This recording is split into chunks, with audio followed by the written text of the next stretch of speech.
Welcome to the Fearlessly Authentic Sash and Soul podcast, the show that goes beyond the stage, prioritizing a healthy mindset, overall well-being, and triumphs in the pageant journey.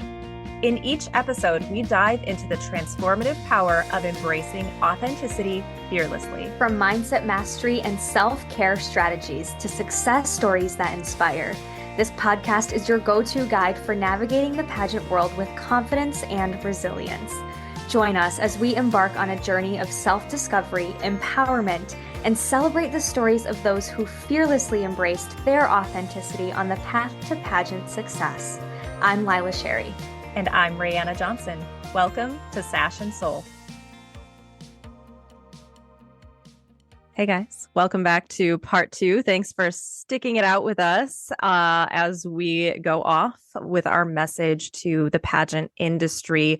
Part 1, we really talked a lot about communication stuff and relationships. And part 2, we are going to talk more about ideas that we have that can be implemented within organizations to better support title holders and contestants as a whole and really help grow the organization and drive it forward in society today. So we're excited to move into this. We stopped recording part 1 and we both just kind of stopped and reflect and we're like, okay, did we just rant or did we provide actual solutions? And I think we decided that our solutions that we provided really were about relationships and looking inward and doing that self-assessment, which is really hard work. And we're going to acknowledge that that is incredible hard work, but it's also very important and it has just incredible long-term effects that can just really be beautiful for everyone involved.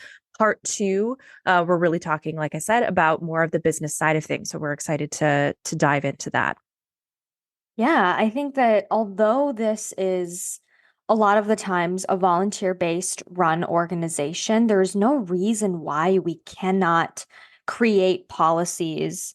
There is no reason why we cannot create a baseline and a foundation that is business focused, like run it like a business, because that's where you gain sustainable success.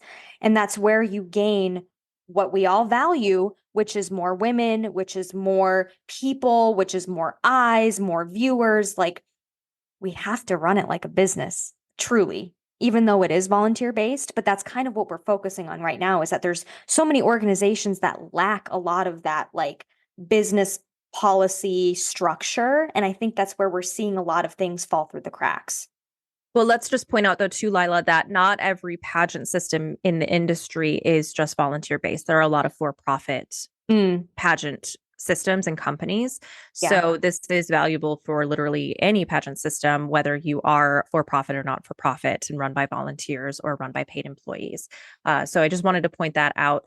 But I think it is important to note that, you know, in any business, any company, any corporation, the leadership is constantly looking at the industry, at their market, and they are receiving feedback and adjusting their products and services accordingly to meet the needs of that market and of the industry.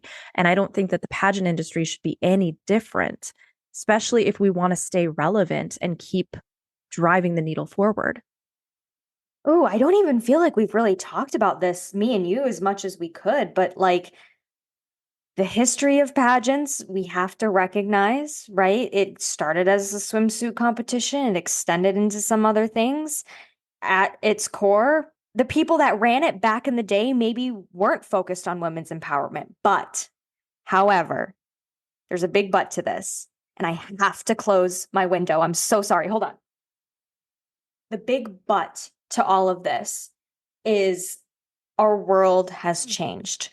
Values have changed. Generations have come up and have presented different values and different emphasis on certain things, right? Like in the 20s, when Miss America was a swimsuit competition, we were not focused on women creating businesses and networking for, we all know why. Like that just wasn't happening back in the day.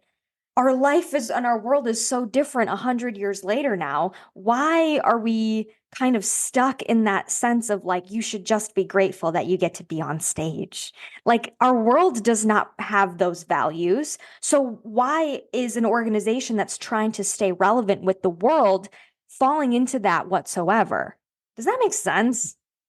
Absolutely. 100% it makes sense.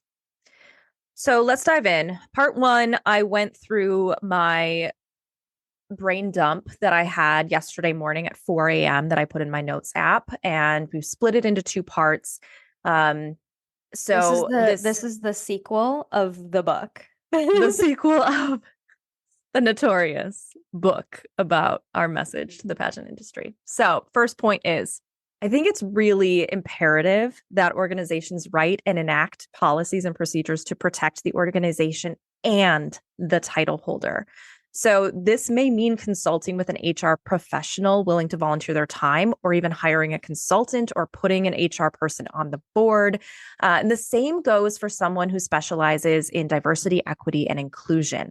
The pageant industry is way behind the times. Arguably, many industries are way behind the times. But I mean, for an organization that really touts like community service and service initiatives and community impact initiatives, we're way behind the times when it comes to diversity and inclusion. So set down your ego. That was a big theme in part one, and be willing to listen for a change and implement proactive changes. There are three things that I'm starting to realize now as an adult that every organization, pageants included, and let's just talk about pageants now, but every pageant or pageant organization should have these three things. And I don't always see this, and very rarely do I actually see this. An HR professional, doesn't have to be a department, but one HR person that is basically acting as a third party, somebody who is well versed in law, who can read over contracts, and somebody who is knowledgeable when it comes to insurance and anything when it comes to safety and liability in all aspects. Three pillars of any successful business or operational organization in any way needs these three resources. And so rarely do I see them.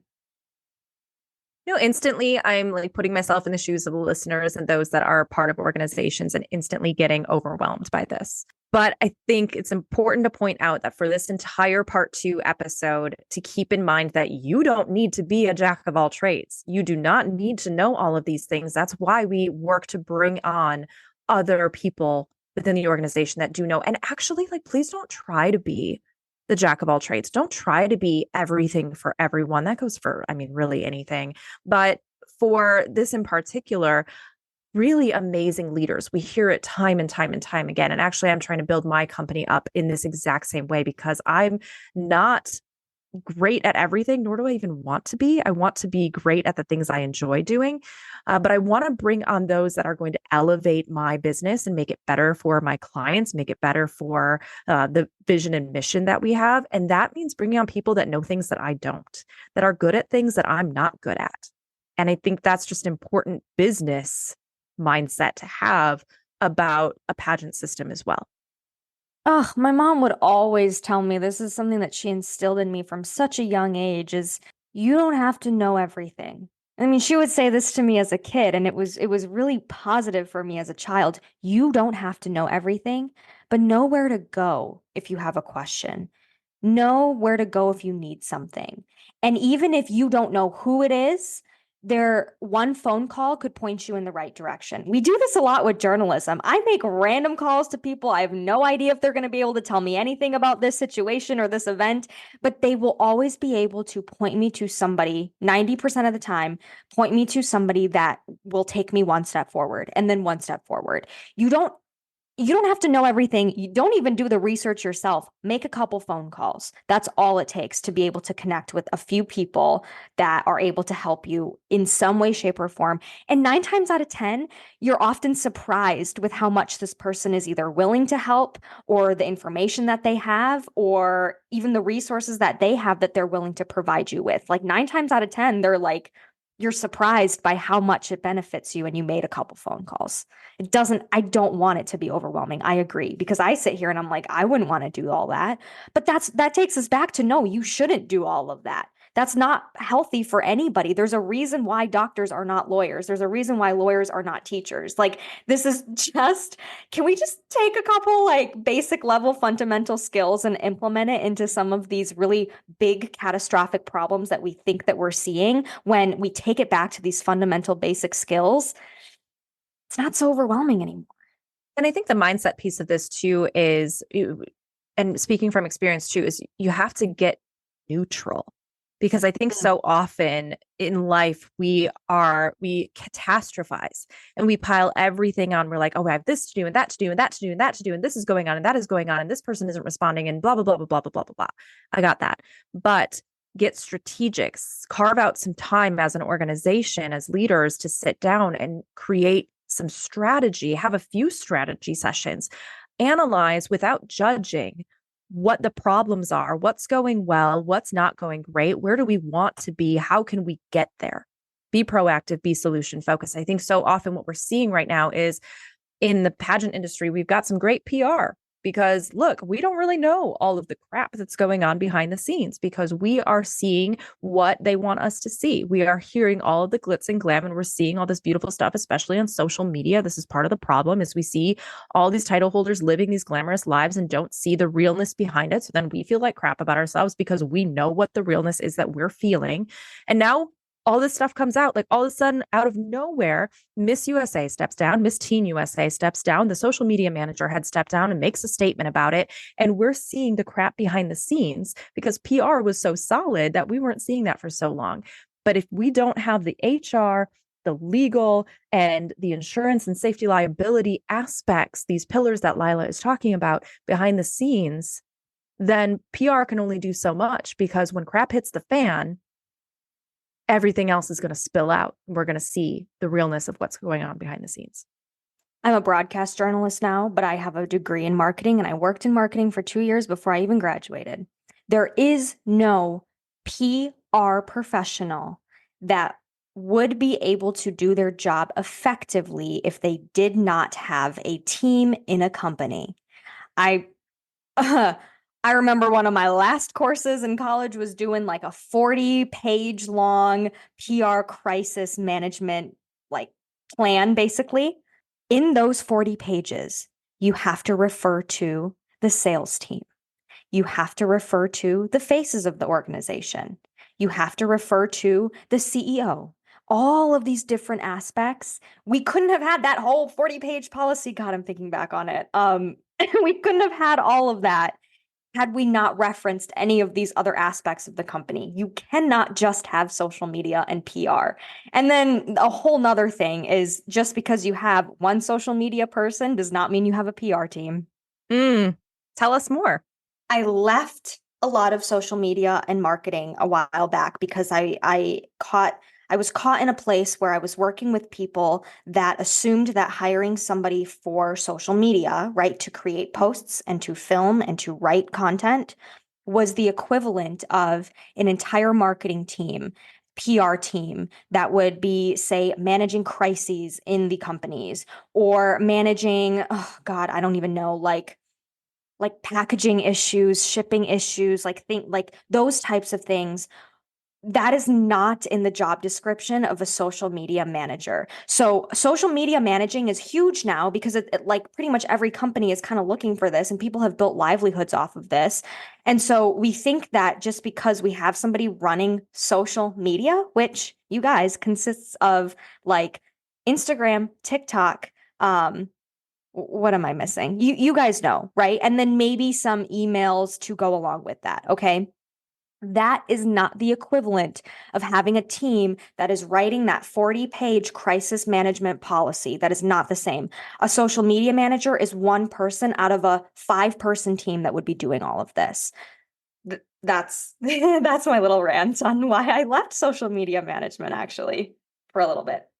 Because they were expecting you to do the work of the entire team. Exactly. Like I Okay. recognized that By the way, this 40-page policy was not done by just me. I need to say that. This was done by a 5-person team, a group project in this class that would represent specific roles within a PR crisis team. And a social media manager is completely separate from that, actually, too. So, Mhm. pageant people, we need a team. And that's not just a social media manager thinking that that's going to be your end all be all when crap hits the fan. I feel like I'm being devil's advocate over here because as I'm listening to you, I'm again trying to put myself in the shoes of those that are listening, those that are trying to run an organization that are already spinning their wheels, already burning out, already struggling to find the people that can come on their team to support this. And I feel like they're probably hearing us thinking, are you too crazy? Do you have any sense of reality and what's actually going on here behind the scenes? And so I just want to acknowledge that what we're saying, what we're talking about is like really big picture. It's huge. It's a whole lot of things in moving parts. And I understand being a one person team right now, really in my business as I'm growing. I'm at a point now where too, I'm like, I can't do it all. I'm growing, I'm outgrowing myself and I need to bring people on board. And it's a slow process. It's not something that can happen overnight. But I do think that it's important to think about some of these aspects. Again, getting back to that neutral space of, okay, let me take a step back. I'm not going to judge myself. I'm not going to judge my organization where it stands. I'm not going to judge how much we've got on our plate, but I am going to just take a step back and try and think strategically, or talk it out with other people so we can come up with a game plan. That's what it's about, is just how can we strategize, how can we move forward. Let's not sit in the yuck, let's not focus on the crap in the corner, if you've heard my analogy about that before too. Is like, let's broaden our perspective. I know that all this other stuff is going on, but can we broaden our perspective to see what else we could possibly be doing, and maybe set some other things aside that aren't necessarily as important, but we put so much emphasis on it.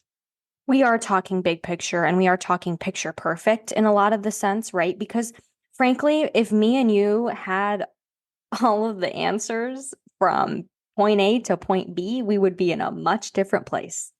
However, I want to say that one of the most admirable things that anybody can do as a leader in any capacity, mom, director, business owner, or nonprofit organization founder, is say that I don't know and I need to look for answers.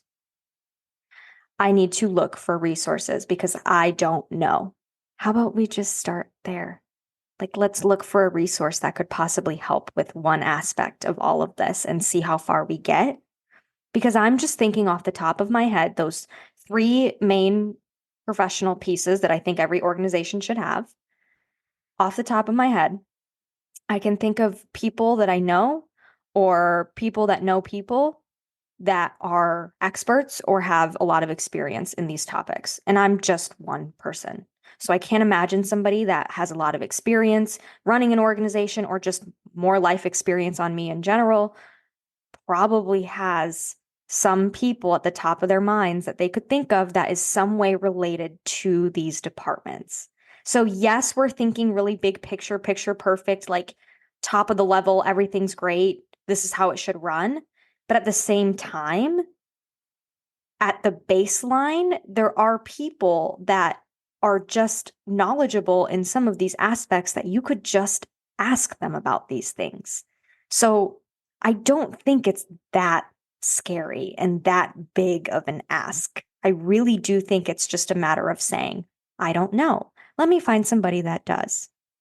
Well said. That's beautiful. Let's move on to the next point, which actually, it's all connected. Let's be honest. It is definitely all connected. But one of the conversations I have a lot with my clients, especially now with my Miss America local title holders that are heading into state competitions, is what is their game plan for their year? What's their 30, 60, 90 for their first 3 months as a state title holder if they were given the opportunity to represent that organization for a year? And so often what we hear that we're telling girls is, that they need to come with a plan and for a long time it was, this is a job, this is a job. And now I know that we're shifting at least Miss America into more of an influencer role.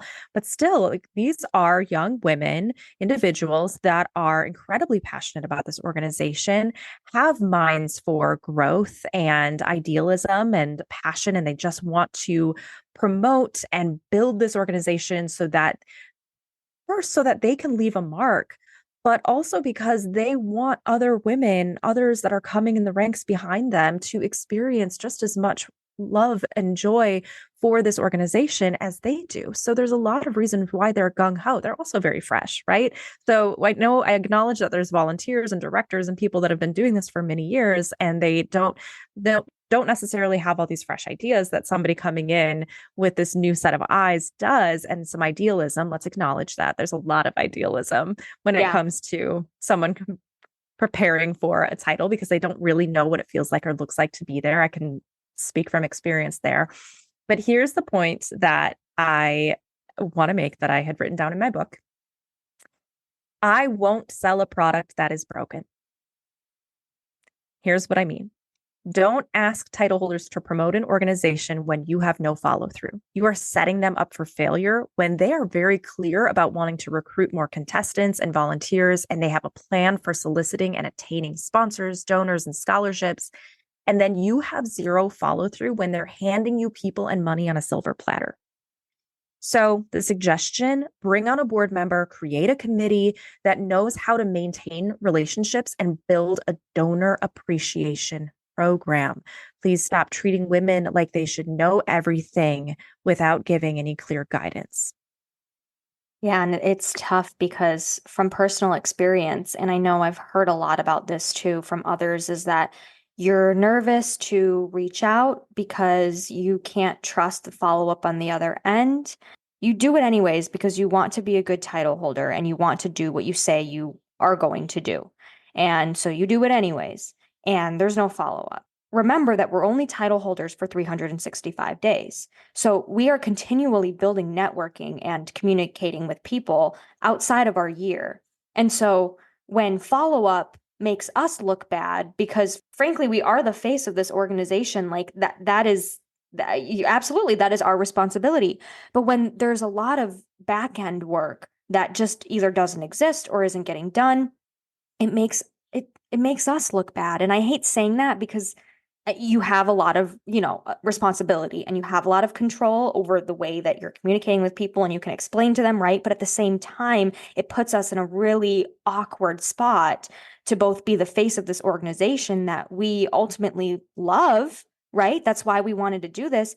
But then realizing that, like, if I want to be an entrepreneur one day, I'm trying to keep that network good. Or if oh my gosh, journalism, all it is community and community connections and relations. I mean, that's huge. And so when we're putting that at risk and that outside life at risk, it is so difficult for the organization then, and us being the face of the organization, to also look good, and then also us trying to protect our life outside of this. Like, I mean, you can already tell by me talking about it, like how much of just a whirlwind that it could be. Yeah, absolutely. I think that trying to protect your own reputation is really important. That is a point that I had gotten to as well, where it was like I was so excited and so passionate and so energized about bringing on board, you know, opportunities, not even for myself at this point, everyone. It was for the next person after me that was going to be taking on the crown. I had already been through, half a year as Miss Wisconsin, and then I was crowned again. And so I've been through, over a year of being Miss Wisconsin. And at that point, I knew my time was coming to an end. I just wanted to make it better for future title holders after me. And so often that's the point that you get to when you know your time as a title holder is coming to a close. You're done with the competition stuff. You see all the girls preparing to compete for your role after that, and you just want to set them up for success because you believe so much in pouring your love and soul and heart into the next ones that come after you so that they have an incredible experience.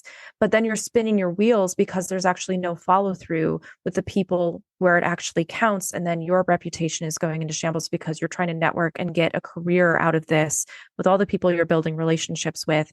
And so if you are losing their trust because you're building relationships, bringing them to the door as sponsors, and then the door is being slammed in their face because there's no follow through, you look bad. That's really tough, and that's going to cause burnout, which is going to cause more additional mental health problems. Let's get back to that, right? Mm-hmm. When there is no support from the organization, we're not just talking about love and empathy and communication support. We're talking about like help them do their job. The Right. job that you keep telling them that they need to do as a title holder, but then you're not actually helping them do that. That's not just in pageants. You go work for a company and you're trying to do that, but there's no follow through. That's why I'm saying I'm not going to sell a product that's broken. Mm-hmm. It's incredibly difficult. And we know that sponsors, volunteers, whether you're donating money, product, services, or your time, you are going to contribute to an organization that you feel valued by and that you believe in. And so if the organization is not valuing you for whatever you're providing to the organization, you're going to lose that person. Mm-hmm. They're going to drop off. And then you blame them because they're not being generous enough with their time or their money Mm-hmm. or their services. And it's so Mm-hmm. messed up. And that's where, again, we're saying this is a two-way street. Yeah, and I don't know why this popped into my head, but you had mentioned, oh, we're not saying it's a job anymore. It's influencer. Well, being an influencer is a job. We just heard from Annie Jorgensen. She has an entire business based off of that in New York City. That is also a job. Let's be honest. Okay, we'll call it something different, but at the end of the day, when I have to commit X amount of hours, not because it's on paper, but because it ends up being X amount of hours per week, and because I have these responsibilities, like that is a job. I think now that I'm being reflective now and I'm being really self-aware, and sometimes I do this too much, but now I'm thinking, I'm sitting here like I'm a current title holder. I'm about to give my title up in a few weeks, really. Whoa, that's crazy to say, in a few weeks. Mm-hmm. And I think it's easy for somebody to be listening and thinking like, God, she's so resentful, or oh, she had a terrible year. I've said so many times to people that I've been through what I've been through. I'm good. I'm still smiling. I'm excited about my life outside of this. I have put procedures in place to where I will help myself mentally. All I've said is that if this stays the same for the next 10 years, and say I have children one day who I don't know if they're going to want to do this, but like in theory, my kids want to do this, and it's the same in 10, 15 years. And it's still the same. And if I still see the industry the same, or if I still see the organization that I left the same, I will be so disappointed. And that is the only thing that I will regret leaving out of this year, is if I didn't at least try everything that I could in my power to make it better for the next people. And I know that sounds very righteous. I know. And part of it is also because, yeah, I've been hurt. Yes, I've had struggles. Yes, I've been in places that I don't ever want to go back to. But because of that, I will be I will feel more pain in 5, 10, 15 years down the line if I see the same person going through the same thing. So that's why I'm doing all these things. That's why I'm sure there are people that are annoyed by me, right? I'm sure there are people that are sick of hearing from me or whatever it is. But that's why I do what I do. That's why I've been passionate about this podcast. This is a platform for me to be able to be heard in ways that I don't feel like I've been heard before. And I mean, I wanted to make that note because I think it's really easy for us to be ranting about the pageant industry, and we're both going to be formers soon, and I'm not a former yet. And so I want to recognize that living in the end, I'm grateful for everything. I've also been in really difficult spots this year. And the best thing that I can do for myself mentally, and the best thing that I can do for this organization moving forward, is not to dwell on the stuff that has happened in the past, but like you said, to be solution focused and to put forward the best solutions that I can in the best way that I can to make it better for the people that come after me. That's not just Miss Wisconsin's that come after me. That's local title holders that come after me. That's everybody that wants to compete that comes after me. I'm a mentor. I've mentored for years. That is when girls come to me and they say, we want to try Miss America one day. And I'm like, okay, well, how am I going to leave this organization better than I found it? Yes. Oh, perfect segue into a couple of points that I have as well that, as I'm listening to you, I have said to people about you and now about Noelia, Miss USA, for stepping down. And I've said it about myself too, because I talk about my experience, my mental health struggles, in general, but, specifically as Miss Wisconsin. I say, don't feel bad for her. Like, why are we just, don't pity her? She doesn't want your pity, first of all. Like, please don't disrespect her in that way by saying, oh, I feel so sad for her that that was her experience. You know what that Yeah. tells me is that you think it wouldn't happen to you. And Mm. that's terrifying for me as a former title holder. And it's terrifying for me as a coach because let's not act as if this couldn't happen to us as title holders. Because as we're talking about part one and now part two, we are laying out all the reasons that this is a difficult thing. And you may think you know what you're getting into, but I promise you, you don't as a contestant and a title holder until you go through it. And that's true for anything in life. So please don't mistake, hearing from other title holders and seeing what you're seeing as if you know exactly what it would be like for you. There's always going to be growth, and there's more growth in the contrast, which is what you're going to experience as a title holder. But this Thank is what brings me you. to like I tell this is the sad truth. This is the sad truth about how I have been helping my clients prepare for state competitions this year is that I am actually telling them that it is going to be difficult to bring in those sponsors and donors and volunteers. Ooh. Unfortunately, I'm like, okay, I hear you. I hear you with this big grandiose plan. Let's talk about the reality of it. And I hate that I'm doing that because it sounds like I'm not supportive of the organization itself, but I am. But I am supportive of the organization. I want to pour as much resources into the pageant industry as I possibly can because I grew up in it and I love it so much.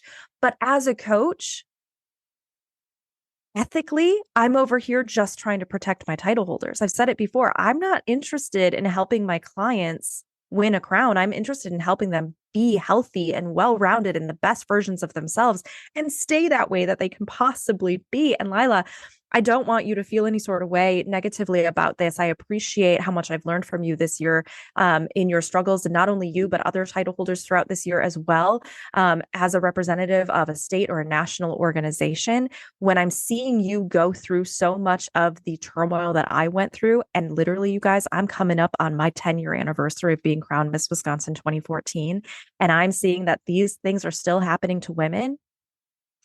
It didn't shake me as much as I think it shook people that have no idea that this is a thing when Miss USA and Miss Teen USA stepped down. Because I'm like, oh, yep, that's just another reminder that this is still happening. Mm. So I know for a lot of you, like seeing Miss USA and then Miss Teen USA step down is really jarring because you may not see or understand the depth of what's going on behind the scenes. But me sitting here literally 10 years later, like it is my 10-year anniversary of winning Miss Wisconsin this June, and seeing that, this is still happening, it's just making me see that there's even more need for change now. Like it's so frustrating to me. So as I'm working with my clients, as I'm talking to all of you, I'm keeping all of these things in mind that Lila and I are just here, and so many others out there, those that are former title holders and now volunteering for these very reasons are Mm. doing it because you just want to move it forward, but we keep getting stalled, and it's incredibly, incredibly frustrating. So that, that's just, we'll wrap up that point. We'll wrap up that point and move on. Yeah, it is.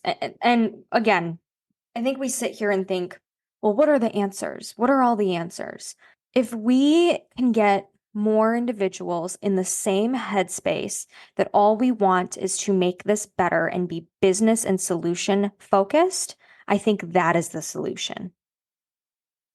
I think it's a matter of recognizing parents seeing this, even my mom, even educating my mom about a lot of the stuff that has happened this week. I've realized, well, she's been with me throughout this entire pageant journey, 10 plus years, and she's still kind of needing some sense of educating on what's happening behind the scenes.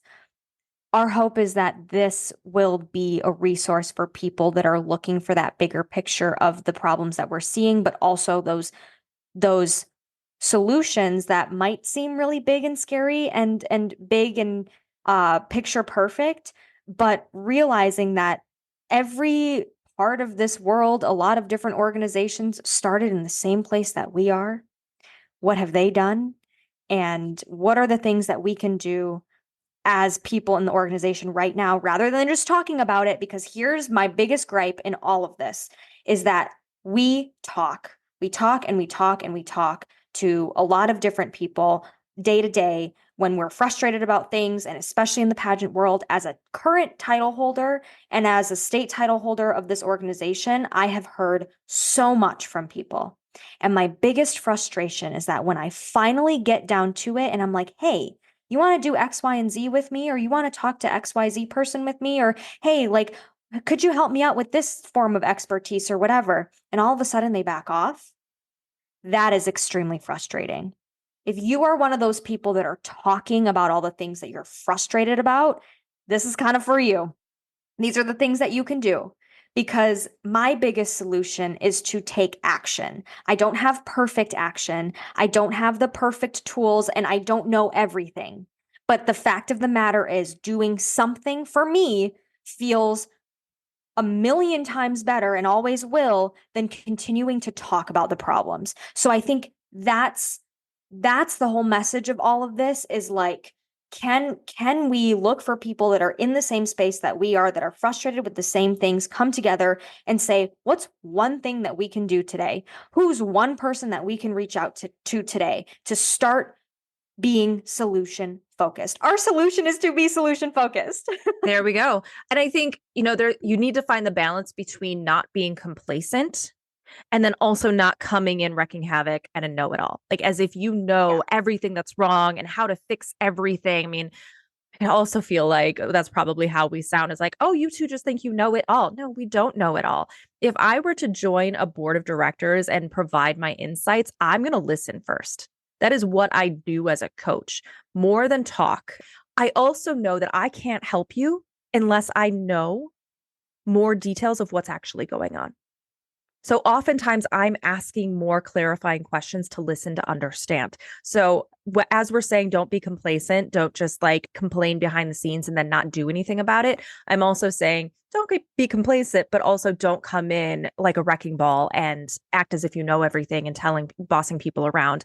I think that's also why we may see some organizations get a little protective of not wanting to bring outsiders in, because they don't, that's also exhausting. They're spinning their wheels and trying to do as best as they can, but then somebody comes in and tries to tell them as if they know better when you've tried those things. Everyone just needs to be open-minded. Everyone just needs to listen.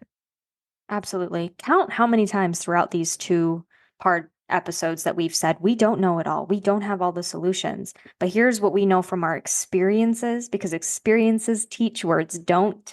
Here's what we know about our experiences that we think could be beneficial to ultimately create change.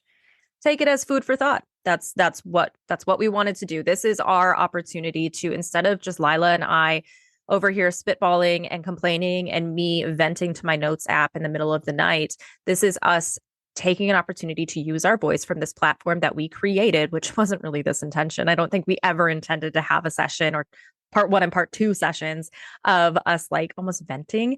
I know that it sounds like that because our passion may be coming off almost aggressively, because that's just we feel very, very intensely about this. It hits home. It hit home when I heard from you. I was on vacation. You texted me when Noelia stepped down as Miss USA. And it hit home because how many times I had thought about needing to resign for my own mental health. And not even that, let me be completely clear with all of you. It wasn't just resignation that I was struggling with as Miss Wisconsin. It was this sense of complete failure and hopelessness that I didn't even know if I wanted to exist anymore. Like that is the depths of where I was at as Miss Wisconsin. And the sad truth is I am not alone in that. It is far more common than we could even imagine. And we keep saying, we need to talk about it more. We need to talk about it. Yeah, let's talk about it. And let's freaking do something. Yeah. I think that this brings me to my next point, which is protecting title holders. So the next chapter of the book. Protect your title holders when they are in public, at appearances and on social media. Scrutiny is obviously expected from the public because people are mean and people have a lot to say. They think that they're entitled to say what they think. That's where we think the mental health issues are derived from, when really it's the lack of support from the organization to protect its title holders. I mean, how many times Lila and other title holders and myself have said, like, I can take the scrutiny, that's fine. But when you're alone and nobody else is stepping in to back you up, that's when it gets exhausting. So, at the very least, in writing, establish clear guidelines and expectations for the people and businesses booking your title holders to protect her from the harassment and uncomfortable circumstances when she's in her sash and crown. Be the ones to monitor social media messages and comments with a standard response to any kind of hate or criticism that's coming in. Please, this is like I'm on my knees begging. Please do not mistake these women with celebrities who grew up in the public eye.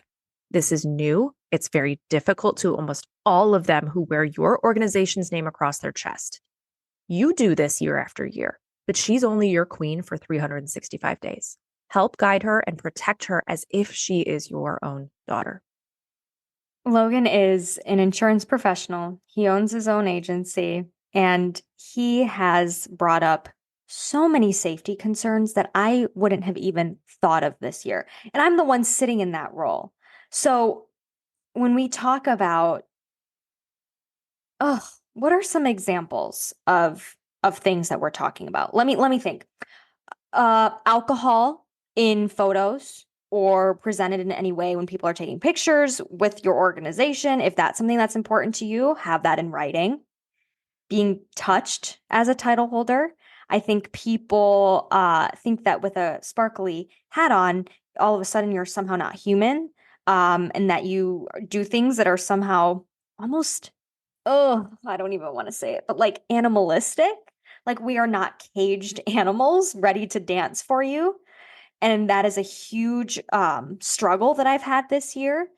And even when it comes to like safety and parking at events, making sure that your branded car is safe and sound somewhere, because I pay for my insurance on the branded car. So it's ultimately going to be my responsibility. But when there's no sort of help when it comes to where is she going? Is the car safe?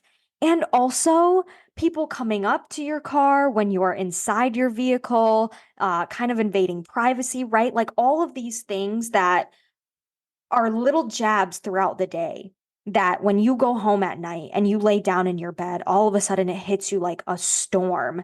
And all of the people that touched you inappropriately that day made inappropriate sexual comments. The people who you had to ask to not hold a bottle of beer in a photo who gave you some backlash. I mean, all of these things should be established in a contract. And if they already are, what are the repercussions? What are the consequences of that breaking that contract? Because I think a lot of the times it's like, well, that was in their contract. It was, right? Like they should have known. Okay, but they didn't. So how do we hold people accountable then?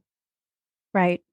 I think this is a great opportunity to bring up diversity, equity, and inclusion training as well, and an understanding of even subtle racism or discrimination, even body image discrimination, sexism that can happen. So I would love for you to dive in more about your experiences with that. I was talking with a local director about this, and we had come to the point that what's really difficult is sometimes when people book title holders and they see their names, and the names don't always reflect your ethnicity or your background. So, for example, I am half Chinese and half Polish German. My last name reflects my Polish German side, and my first name is Lila, right? Like it's not anything to do with my Asian ethnicity. And when people book me, they assume what they may assume from the name that they're looking at. And I think when you show up in a place where people are assuming that you look a certain way and you don't look that way, it causes for a lot of like raised eyebrows, for lack of a better word, or conversations where I get it, people are trying to understand you and where you're coming from, but it's not necessarily coming off in the most graceful way. one thing that I've noticed this year that, again, I wasn't expecting, my last name has been a topic of conversation to no end. I'm talking questions on stage. I'm talking conversations about people at snowmobile shows, uh, to the point where I'm questioning, I not anymore, but I questioned my identity for a long time.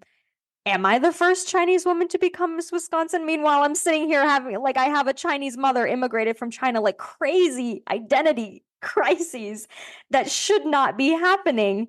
But I don't know. I think that is a big core of it. And obviously, we can talk about like the locations that you're going to in, I can speak on the state of Wisconsin because frankly, I don't know other states, but in the state of Wisconsin, when you're going to different areas, when people have not seen so far as the city of Madison, right? And you're coming in as somebody with a mixed background, mixed culture, multilingual, mother of an immigrant. When my mom comes with me to appearances sometimes, I'm like, oh, I got to keep an eye on her in certain areas. Like it's exhausting and it's tiring and it's also really sad because I have a lot of love for the people of Wisconsin. I have to. I serve this state. But at the same time, when I feel like my identity and my background is being questioned or really just not understood, like that's difficult. And so it comes back to then we're not going to be able to fix the state. We're not going to be able to like this is a much bigger issue. That's not what we're talking about. But when I come back home and when I talk to the people in the organization that ultimately I work with or work for, however you want to look at it, and there's no recognition of how difficult that might be, or even an understanding of the fact that I am a person of color. Like, I get it. It's tough. Mixed race people struggle constantly with the fact that I am just as much white as I am Asian. And people look at them in those ways a lot. And that's a struggle for a lot of us. And so when I come back to an organization that also doesn't understand that, I can't tell you how isolating it is. And when I look back on the history of title holders in not just Wisconsin, in many different states when it comes to diversity and racial inclusion, few and far between. Let's be honest, there are still so many firsts that we're seeing in 2024. That's crazy to me. It's crazy that I am the first. Also, you know what? Aside from me, it's crazy that we have not had a Latina Miss Wisconsin nor a Black Miss Wisconsin. And there are probably other states that can say the same. That's crazy to me. Like any organization. And you know what? You can't work at McDonald's or Culver's or any sort of base level job that high schoolers are applying for without taking courses or workshops before you start working on diversity, equity, and inclusion, courses and workshops on sexual assault training, workplace harassment. Why is that not the same for pageants? Yeah, absolutely. And I think what is really problematic is the invalidation. How many times I've heard you feel so invalidated because you bring concerns to the table and are basically told it's not what it appears, or they didn't mean it that way, or blatantly things are said to you in front of other people and they are not saying anything to that person. When, as Miss Wisconsin, as an Asian American, you your voice may not feel as powerful. And you could speak out for yourself, but isn't it more powerful for when somebody else speaks out on your behalf? Someone else that is more privileged than you are speaks out on your behalf. But when you're invalidated, I mean, I was invalidated too. I was receiving letters at my place of employment from a gentleman that I had gone on, like, met at an appearance and was uncomfortable about this and was told, it's fine, just throw the letter away. Excuse me? I feel uncomfortable. And you're blatantly telling me it's not a problem when I feel it is. Moving on, because we can have a whole episode about that. The other thing that I want to talk about with safety concerns is have an emergency fund for your title holders so that if she is traveling across the state, and let's talk about the big states like Texas or Pennsylvania, where you have to drive 7 hours to get to different appearances, and maybe you're leaving in the middle of the night from a late appearance that had just happened, and maybe you don't have a place to stay. No title holder should ever be sleeping in their car at a truck stop, especially if their car has the name of the organization plastered all over it. It happens. It happens. That's a fact. Yeah. Talk about glamorous. So protect your title holders. Oh my gosh, I don't remember who I was talking with at the Miss America homecoming. Forgive me if I'm getting this wrong. Either it was Miss Texas or it was Miss Arkansas. One of the two, they either have a designated travel person who is trained in being a chaperone for them, or there's somebody hired that specifically will travel with them. So I think Miss Arkansas has somebody that is like a trained chaperone or has resources to basically train her chaperone. And I think Miss Texas has somebody that is with her or somewhat designated to be with her for that reason. We don't always have the luxury of having parents, having siblings, having friends, or even significant others that are able to drop things in the middle of a Wednesday and spend 8 hours driving to an appearance, taking pictures for you at an appearance, making sure that people are hands off of you at appearance, making sure you're getting the payment at your appearances, making sure that people are letting you leave at the right time, things like that. We don't all have the luxury of having people that are able to do that for us. And to send, here's the thing, as an organization, to send your title holders off all across the state. And you know what? Even states like Wisconsin there's been times where it's taken me 6 hours to get to an appearance. It doesn't have to even be a big state. When you're sending your girls off to an appearance, I hate to be this way, but there's a lot of things that could go wrong. I live with an insurance professional. There's a lot of things that could go wrong. You are going to be responsible if something, God forbid, terribly bad happens. Your organization, the people specifically, will be responsible for that on a liability legal basis. So it is protecting you as a board member, as a director, even as a volunteer to have these precautions in place. We're not just trying to be uppity and righteous and say that somebody needs to come with us everywhere at all times and be our bodyguard. But what I'm saying is, if something truly, things happen, you guys. If something terrible happens, I hate even talking about it. You're going to be responsible as a board member and as somebody. And if you don't have those things in place, that's going to damage you and ultimately your organization. But you as a person will be responsible. Yeah, and just because it hasn't happened doesn't mean it won't. So let's not live in that space either. Let's always just be proactive. And yeah, we can be optimistic, but you don't have to be either optimistic or proactive. You can be both. Let's live in the and, as we say. I think in order to be proactive, you need to be optimistic in a sense. Absolutely, because you have to be solution focused. Oh, wow. Okay, let's wrap up because I feel like I am a sponge that has been wrung out, and it is really a refreshing feeling. I am so grateful for you, Lila, for having this conversation with me, for all of you that are listening. I appreciate your open-mindedness and understanding in our candid conversation. Please remember this is our personal opinions and not reflective of, any organization that we represent. It is a little reflective of Fearlessly Authentic because that's my program, and these are my values, but understand that we don't have all the answers. We don't know everything, but we do know our experiences, and we are speaking from those experiences and the solutions that we've come up with in our head that we think would have been helpful for us as title holders. And from my perspective as a coach, things that I think would be helpful for my clients as title holders.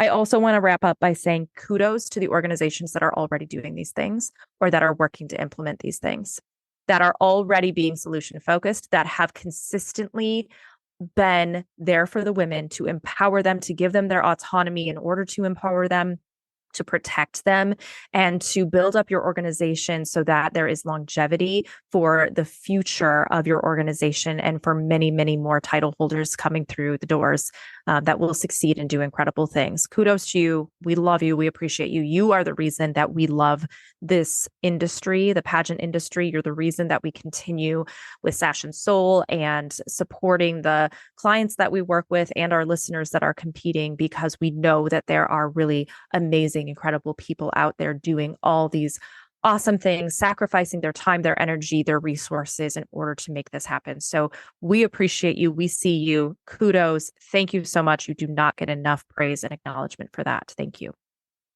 Oh, well said. I echo all of that. None of this would be possible without the people that supported us along the way. We are lucky to have this platform with all of the years of experience that we've had because there were people that gave up all of that time and sacrificed, frankly, for us. And so, yes, we see you. Thank you. We're lucky to be in this space to be able to talk like this. Yeah, that's not to take that for granted. As I say to my clients after interview or onstage question or talent or swimsuit or whatever phase of competition they're in or the appearance that they just did, onward and upward.